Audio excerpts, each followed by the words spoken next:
2016. Setting up on stage to close out our day are the North American Summer Split champions, TSM, and China's Royal Never Give Up. Obviously, there is a crowd favorite here going into this matchup, gentlemen, but we do have to look at both sides. This could be a defining matchup, not only for this group, but could set the pace for the entire group stage in all reality.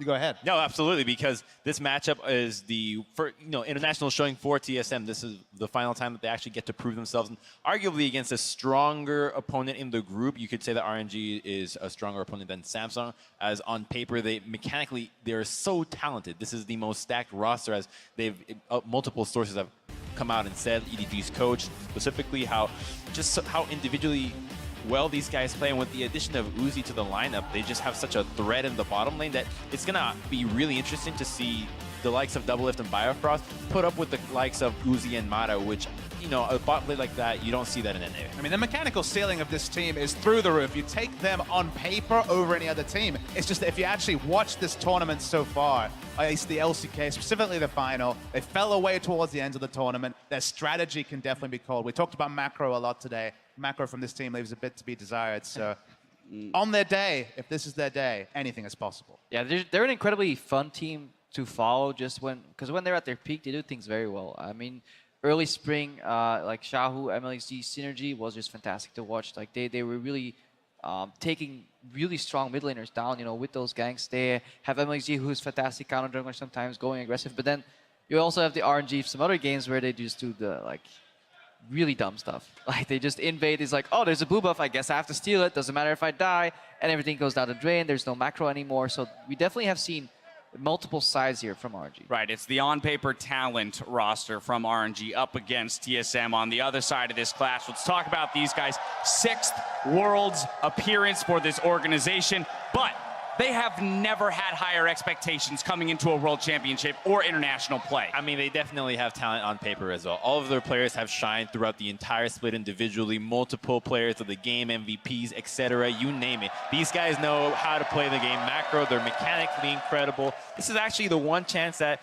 I think NA actually has a shot at Worlds. I mean, realistically, from seeing the previous games beforehand, the other teams don't seem to really be putting up that much of an amazing performance. Just a happy birthday to that guy in the crowd. Yeah, yeah, happy birthday. Hopefully TSM does give you a win for that as a birthday present. Let's move on to our featured matchup here. This is a marquee matchup. You talked about the ADCs at the beginning of the day, Papa Smithy. Here we are, Game 6, Uzi versus Doublelift. This is a big one. I mean, no hype necessary. These two are some of the legends all time of the AD carry pool. We're seeing some highlights on your screen right now. They've only ever faced once, as far as I can tell, back at All-Stars. This is a very different competitive environment than that tournament, so it's time to get hyped. And honestly, in their prime, they share some of the best traits of an AD carry, which is aggressive laning and moving up while weaving in all attacks forward. Auto-spacing, if you will. The dankest auto-spacing of them all here. So much auto-spacing, it'll be almost too much. But yeah, Uzi in his prime, Doublelift on his A game is just so enjoyable to watch. So this is a matchup we will have to track.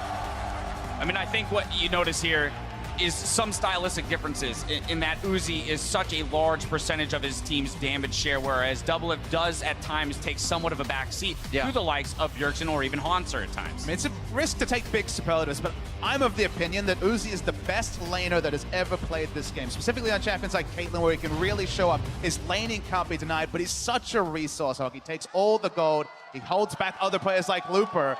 On his day, if they get to the late game, you know what you're going to get out of Uzi, but it's been Doublelift that's been by far the more consistent carry this season. Well, you talk about that laning strength. Krepo, I got to turn to you because with the addition of Uzi to the roster, there was a noticeable shift in focus for this RNG squad towards that bot lane. Hey, if you want to raise the puppy, you got to feed it. You got to feed it jungle attention, which means MLXG is drawn way more towards that bot lane, and he can't play his usual style where he's very free and almost random. And I feel it's a little bit too much sometimes, especially in this tournament when we've seen a lot of jungle. It makes me so sad. I'm all about your strong, independent junglers that don't need to go help anybody else. But unfortunately, you want to help Uzi. He's so good that you have to go down there and put your efforts on that, as opposed to the random factor that MLXG brought, especially in MSI.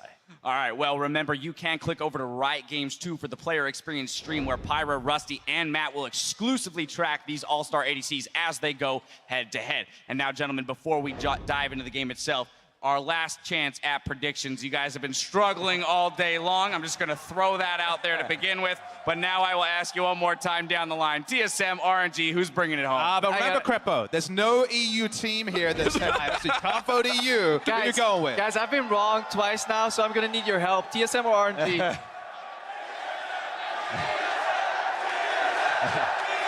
I've been wrong twice. I'm going to follow the crowd here, TSM. All right, TSM is the vote here. Papa Smithy, what do you got? I mean, Dash, we've had pie on our face 2 out of 2 times. Time to eat that American pie. I think TSM as well. Woo! All right, Crumbs, don't Is let that me the down. sound of a bald eagle While flying? I am third in the predictions, I think I called it in first. I'm going to go with TSM as well. Of course. There it is. Ladies and gentlemen, 3 votes for TSM. Doublelift has a unique perspective on the ubiquitous TSM chant that follows the North American champions everywhere they go. Take a look. Yeah, it was definitely super weird because I always hated the TSM chants when I wasn't on TSM. And now that I'm on TSM, my perspective has been totally different. You know, they're cheering for me now, and it took me a while to realize that, but I kind of understand what it means to chant TSM now. Like, it's like part of the culture. In NA, there's not a lot of teams to cheer for because all of our teams suck. But TSM has always been that team that you can cheer for and be proud of and be confident that they'll do well, that they'll make you proud. And like, especially in international competitions, when you hear TSM chants, it's almost like you're hearing like a USA chant. You know, like there's a lot of pride in that, and I'm proud that I'm part of TSM. I'm proud that I'm representing America for Worlds. So yeah, it's like it carries on a big tradition, a long tradition, and it means a lot to the players too. Means a lot to absolutely everybody. We're about to find out just how good Team SoloMid are. Starting on the blue side of the rift to win day 1 of Worlds, it is Hornsa in the top lane, Svenskeren in the jungle, Bjergsen in the mid lane, Doublelift, the AD carry, and Biofrost, their support, with Coach Path on stage. And of course, their opponents on the red side of Summoner's Rift, it is going to be the LPL's Royal Never Give Up. Lupa is their top laner, MLXG is their jungler, Xiaohu is a tiny tiger in the mid lane, Uzi is a puppy down bottom with Mata his support, and Coach Fly. And there has been so much that has happened today. If we actually just kind of take stock of the regions that have been doing well versus the regions that have been doing poorly, Korea's been looking good, Europe is 0-3, China has had a rough showing losing to INTZ. Like, it's only one. 5 whole games. So at this point, even though the outward trend was like this is a pretty close game between TSM and RNG, if you use only today as a metric, you would expect TSM to look a little bit better. But like we said, there's such a small sample size here, and it's still pretty much anything can happen with 2 really star-studded teams. Yeah, and it depends on which RNG shows up, right? Because if it's the RNG that played so bot lane focused and got camped out by EDG in the LPL finals, they're not really going to stand a chance. However, if they go back to that fast pace they showed at MSI, that group stage winning fast pace, they should be in with a very good shot. We're about to find out just minutes away from game time. TSM ended summer slightly slower than they started. And I want to see what they decide to play. Jace is taken off the table, as well as now Nidalee by RNG. And I think a lot of that is the worry. TSM averaged about 32 minutes a game in the regular season, and that ballooned to 38 minutes in the postseason because they actually said nerves got to them a little bit and they were afraid of making mistakes. They can't play slow against RNG because this team will definitely be the initiator onto you. I'm very interested to see which lanes these teams prioritize for strength in the picks and ban phase because there are incredibly strong laning players in every position in this matchup. And for the second time in 2 Chinese games, we've seen jungle pool heavily targeted Triple ban. out of RNG this time, and that means that one more time, MLXG is confident on the likes of the Graves. We'll see whether this gets into Svenskeren's head, although he plays pretty much everything as well. And Svenskeren has been an incredibly good Lee Sin in the past. I do not think he would be hesitant to pick that whatsoever if RNG does decide to go with the Graves, which has had pretty poor success so far today because of the lack of early jungle pressure and falling behind in matchups. What will TSM do with this first pick?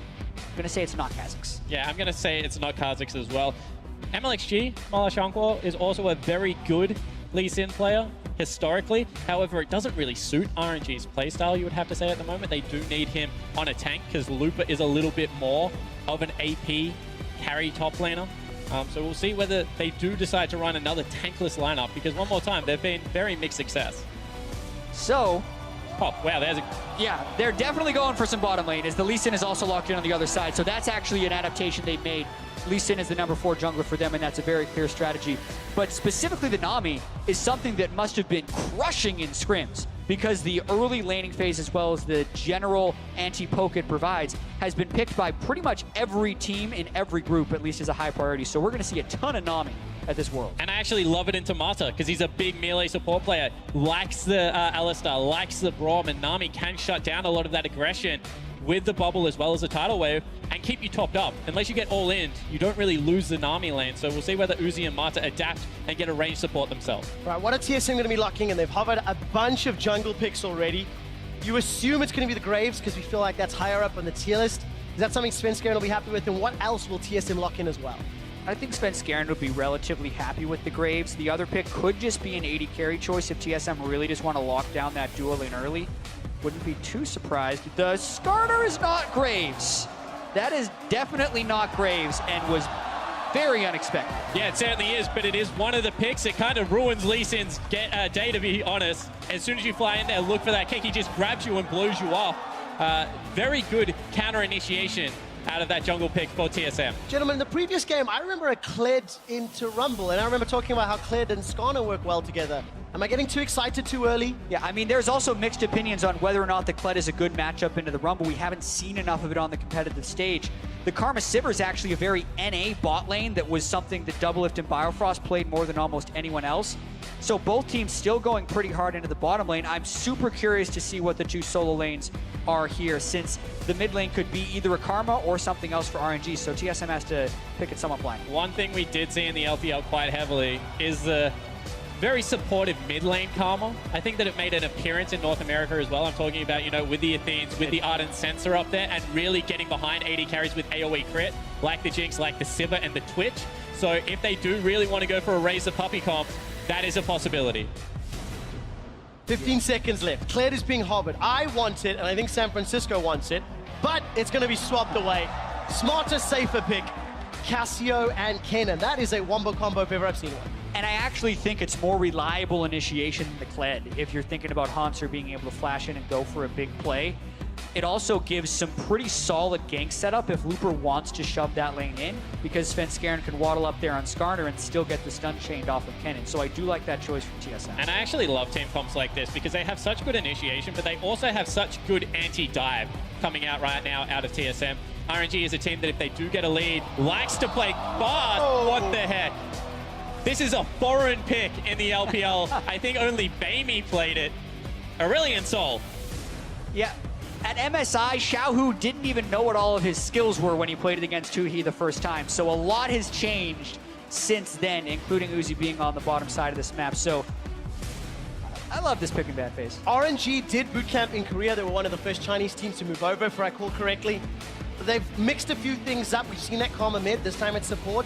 What do we make of this team composition? Because it's fairly squishy in the grand scheme of things. Exactly. It's fairly low on tanks, and that does open them up to some big wombos from Kennen. But if they do pull ahead, it gives them damage and an exceptional amount of wave clear in every single lane, so that MLXG can start invading the jungle and kind of do to TSM what TSM did to everyone in North America. Yeah, and the other thing is they just have such good bottom lane dive. If Aurelion Sol leaves, and we've already talked about how well the Rumble can shove up, that can be 5 members in bottom lane, and a lot of LPL games were determined by who got 5 members there first. We'll find out exactly what they do. It's been over 7 months since Doublelift has played Ezreal. You're about to see the team compositions on the screen. We know that China's not a big Twitter fan, but I'm looking forward to seeing exactly how one-sided this vote is. Jump on Twitter, tweet at LOL Esports, hashtag TSM win, or hashtag RNG win. Join the conversation, hashtag Worlds. Ladies and gentlemen, it is one of the pre-tournament favorites. Team SoloMid taking on Royal Never Give Up for the last game of day 1 here in San Francisco. Just how good are both of these teams?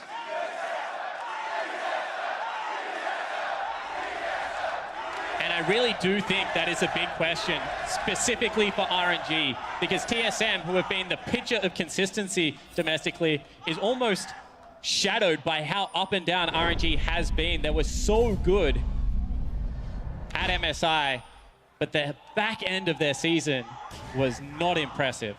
Exactly. RNG completely fell to the global team compositions of EDG and were not able to sustain any advantage out of their bot lane. And now we're into this matchup between TSM and RNG, and all the cards are on the table. It's a best of one. This is an incredibly competitive group at the top between TSM, RNG, and Samsung. One of those three teams will not be able to advance to the quarterfinals, and every team only plays each other twice, so much rides on every single game.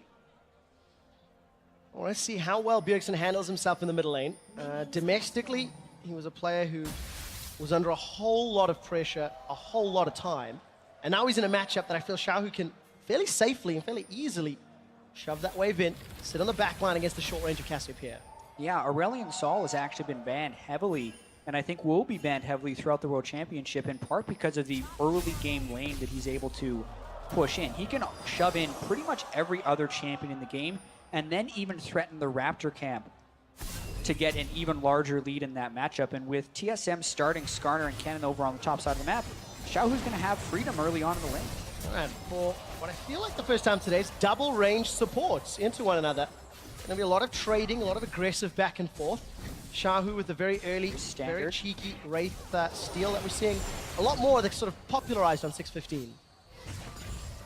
Yeah, and I'm really interested to see what happens in this duo lane in the bottom side, as we have an unfortunate pause coming, because that's a lot of poke that TSM just ended up taking from the Carmen Sivir. And like we said, as far as 80 carries at the World Championship, they are the two best laners from a CS differential perspective. Yeah, I mean, Uzi is up 9 at 10 minutes. Double Lift's generally up about 6. Uzi's balloons to 18 at 20 minutes. Double Lift stays around 13. So both still very good at picking up that farm. And you can see already in this lane, RNG is just focusing out heavily the creeps to try and get the shove, because that's how they like to play Sivir. They like to force you onto turret when it happens consistently, and those dives do come out of Fog of War. Very hard to predict when they're going to come out. All right, just to give you guys a quick update, Bjergsen has reported to the referees that he's currently unable to see Aurelion Sol's orbs. Now, this is being reviewed. The QA team backstage are looking at the footage and looking at his player cam. Once I get an update, I will pass that on. But that is a worry. That is a concern. It has happened before. Yeah, that would be an interesting thing for Bjergsen. Last time he played against Aurelion Sol was in the North American playoffs. I was about to say, you guys should hire this guy in North America as QA. He catches all the Aurelion Sol bugs. Oh my goodness. So an unfortunate pause here for sure. We will get word on exactly what is happening. And in terms of what is happening, client restarts. Going to reload it up, try to jump back in, take a look at the graphical effects, and see if we can resolve that issue as well as a few extra steps afterwards.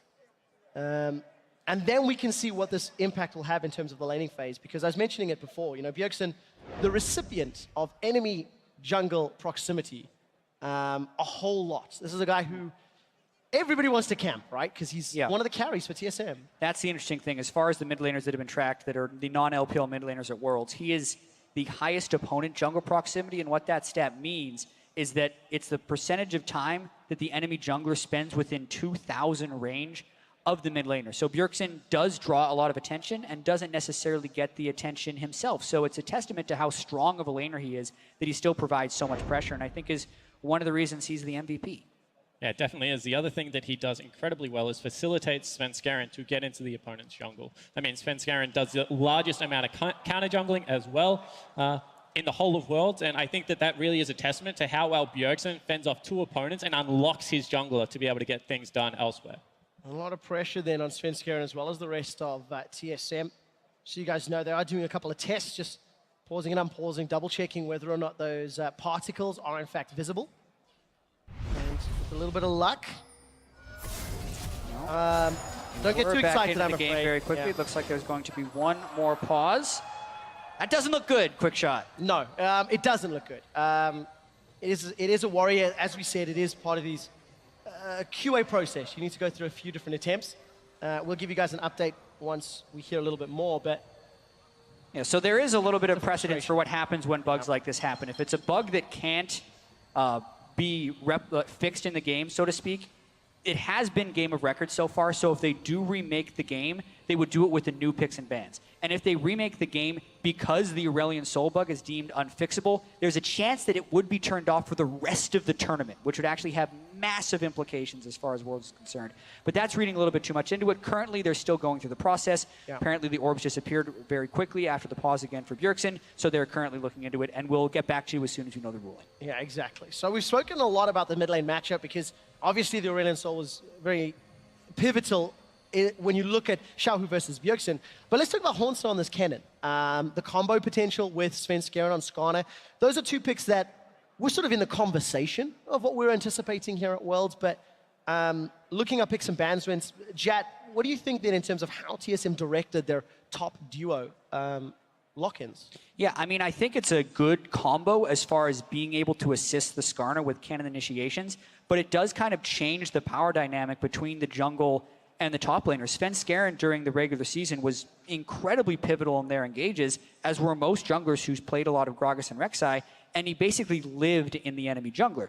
One of the big things about Gragas and Rek'Sai is they have very good outs when they're invading the enemy jungle, but Skarner doesn't necessarily have those same abilities to run away if he does get collapsed on. So I think in this game in particular, Svenskeren wanted to play exactly the same style as he did in North America, it would be more difficult because assuming we continue to play, the Rumble, the Aurelion Soul, and the Sivir would have the lanes pushing up, and there's a lot of talk about the lanes enabling the jungler rather than the other way around this year. And in this situation, it's actually RNG's lanes that would enable the jungler, and TSM would have to play a bit of defense.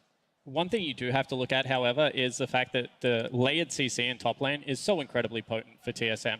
And RNG is known to leave Looper on an island. So if this does get to level 6, or even, a cheeky gank at level 4 when he's able to reapply the stun and, keep slowing down the top lane, I think that Svenskeren does have some ins against Looper.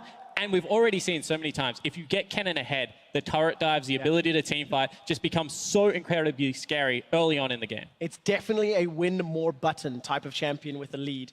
Ladies and gentlemen, just as an update, as we continue to investigate the issue, we are going to send it over to Dash and the rest of the analyst desk to talk about the game.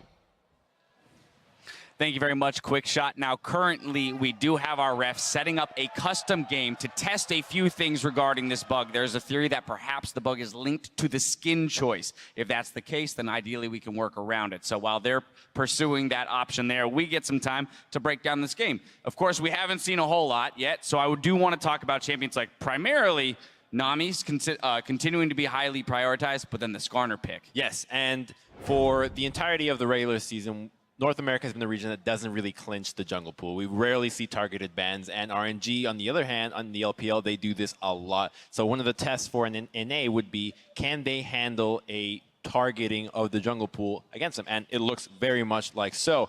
That's five junglers that Svenskeren has to be able to play. Lee Sin, Elise, Nidalee, Rek'Sai, and now with the Skarner, obviously a low-pressure jungler early on, but he's so strong in skirmishing, and I'm really excited to see this because it forces QSS out of everything, and there's so much CC out of TSM.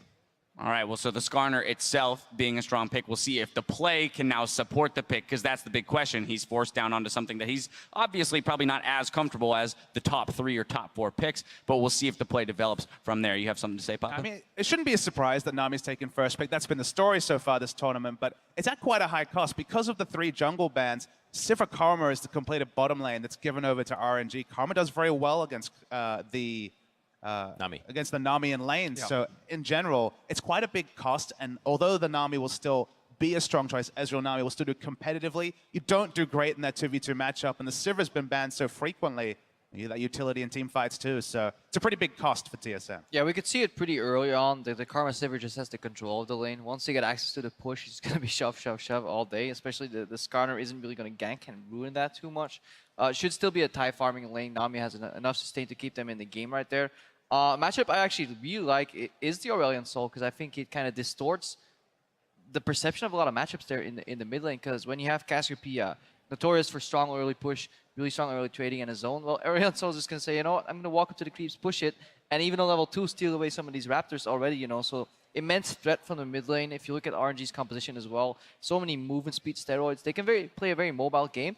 And in that sense, it would really be a bummer for them if this ASOL now turns out to be bugged and they have to remake the game, because this is an entire composition that they probably practiced a lot on. I hope we get it fixed. Yeah, I hope so as well. Now, I do have a slight update. As it appears, the orbs that surround Aurelion Sol are disappearing when they make contact with a wall. So it is a different bug than what we've seen before. Still don't quite know what what the root cause of it is maybe behind that or what the solution is yet, but just a little bit of an update. We're closer to an answer. And now I want to come back to this Champ Select discussion because it's what we've got to talk about. Yeah. And point towards his top lane. We've seen a Kennen pick, our first one of the Worlds tournament here. Rumble, though, on the other side, already a mainstay of the world stage from this first day of play. So Kennen is an incredibly dominant champion during the laning phase. He can go with the Doran's Blade from the start, has so much harass, but luckily Rumble, he's going to go with the Doran's Shield. He's going to have a lot of shields and be able to sustain himself relatively well throughout that laning phase, and it's just such a heavy skill matchup. They both have kill pressure, and believe it or not, it's really snowbally. Whichever one can get ahead of the other basically has kill pressure at level 6 every single time. So I'm looking for a lot of attention from these junglers, particularly at level 6. Even though they can put pressure early on, they really need the level 6 ultimates, not from the junglers, but from the laners themselves to really cement that advantage. And it's a lane that's actually morphed a lot ever since Rumble got the ability to push the lane. Previously, it would be the ranged champion versus the melee, standing in front of the creeps or in the brush and just auto-attack harassing, and Rumble wouldn't have an answer. Now Rumble can get those 3 points in queue, shove back, give Kennen more of a time. Kennen doesn't have great AoE wave clear without getting into short range. So what used to be, I think, pretty slanted heavily to Kennen is now pretty much a 50-50 matchup. No, the same still applies in terms of wave control, because when Rumble's pushing, he has no way out. Sure. So despite having the ability to push, definitely saw Papa's right on the money there. If you pop that Flame Spitter, like, those creeps are going to evaporate. Problem is, with Rumbles don't really like playing too overextended into lane, especially when they're laning against something with a heavy gap closer that can combo into like a crowd control effect like Kennen. Kennen himself can play pretty far up because the Lightning Rush can always get you out of harm's way. It's going to be tricky for Lupa and MLXG here to combine Elysian Rumble with no hard CC to lock down a Kennen who is incredibly mobile. Yeah. Whereas like Kennen plus Skarner, they can aggressively flash and combine some of these hard crowd control effects, potentially take down the Rumble. Well, I'm glad you brought that point up, because I do think that while there is difficulty with Lee Sin being able to make plays in those other areas by himself, I think this composition is just a matter of you tag team middle lane with Aurelion Sol, and you just go top, bottom, over and over with the Aurelion Sol roam. He's so powerful with this. Lee Sin can follow perfectly, and you're able to just have so much pressure. So obviously the RNG game plan is just to snowball off mid lane, which, to be honest, I've never really heard of a lot of people saying, oh yeah, our plan's to snowball off of Bjergsen.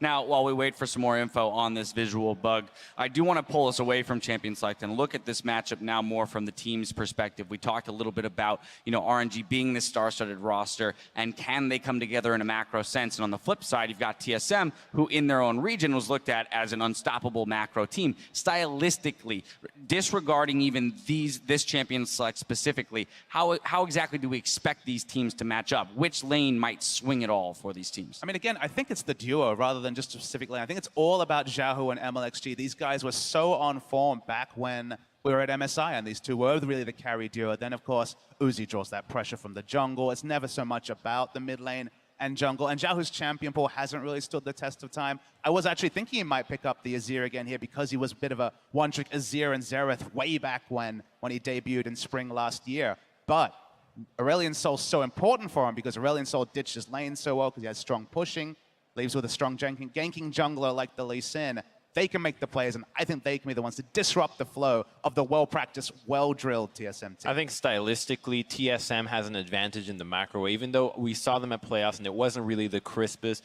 They have performed very well during the summer season in terms of understanding how to use wave management, pressure, especially during the lane swap. While that is still no longer a factor, the fundamentals that you learn there still apply to regular laning phase. Whereas RNG on the other side, they're a bit of a wild card in the actual macro game. You don't know what to expect, and if you don't have that consistency, it's really difficult to match up against a macro team. And that's why we saw for many years back all the teams trying to mimic Korea because their macro would just beat all the individual skill that you could. Hey, if they have wild card macro, they're actually gonna have really good macro. I don't know, Based man. on what we've seen today. EU went 0-3. Below the belt, man. Come on now. They're the new macro. Look at me. I'm the macro team now. But yeah, if you look, actually, it's actually a point that they brought earlier up in the interview with INTZ. It's you don't judge a team just by the most recent tournament or playoffs. You judge them by the regular season. And for TSM especially, they definitely showed that they have really good understanding of the macro elements of the game because they were such a quick team, had the fastest game times in NNA by a stretch because they finished so damn quick because they knew exactly what to do. they took a step back in playoffs, a little hesitant. The changes back to standard lanes, didn't have the greatest scrim week, so they took it slow and steady to win the games. But if TSM have reverted back to that original style, this should be really fun to watch in this tournament where it's definitely able to snowball.